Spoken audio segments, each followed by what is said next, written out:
butterfly in the sky. I can go twice as high. I know these scenes are meant to be sad with Homer looking back at her former friends, but honestly it highlights the biggest issue with the show, in that no one can ever talk to each other about anything. I understand the teenage girls, and maybe it just doesn't come to mind, but considering the end of the series that finally convinces Madoka's Homer telling her she's from the future is what does it, it makes this even more annoying. It's a symptom of lazy writing. If the only way you can keep up drama or mystery is by not having your characters at any point ask questions, then you've written a bad mystery and a drama. It doesn't endear your audience, it just pisses them off.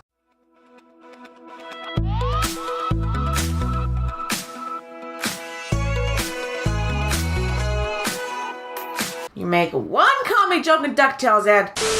Now, I do appreciate the mentality that celebrating the 1% is terrible, and people are constantly exploiting on these means to have the life we have. However, I felt the way that Helena went about it, and going to the place and shaming everyone for it, was ineffectual in the long term.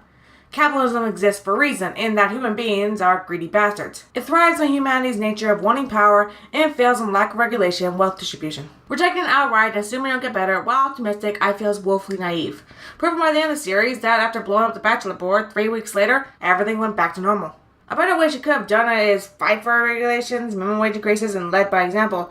Fight within the system to fix it. Simply having a talk about it or symbolic gesture is not the way to go about it.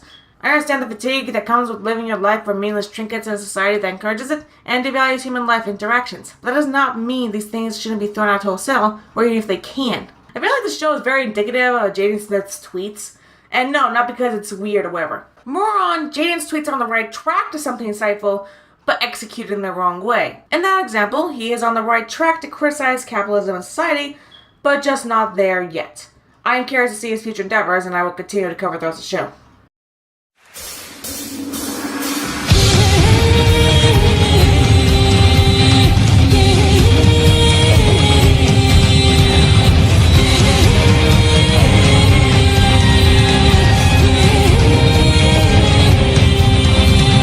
Watching the series first time around to get to this point, I had more of a reaction of about time than genuine shock, but damn if it wasn't trying. There's something I want to elaborate on that I mentioned in Riff Laughs. Whether or not this is intentional, I have no idea, but I do think it bears repeating. Kyubey is a predator and emotionally abusive older man that specifically targets young, vulnerable teenage girls. Now with that, this is a magical girl genre, a genre known for overt sexualization of underage girls, and the fact that designs of some of the clothes specifically call out to be sexual. Is this a commentary on the genre and the audience it attracts? Or is it just taking part in the same problems, if not adding to it for causing the girls so much pain and misery?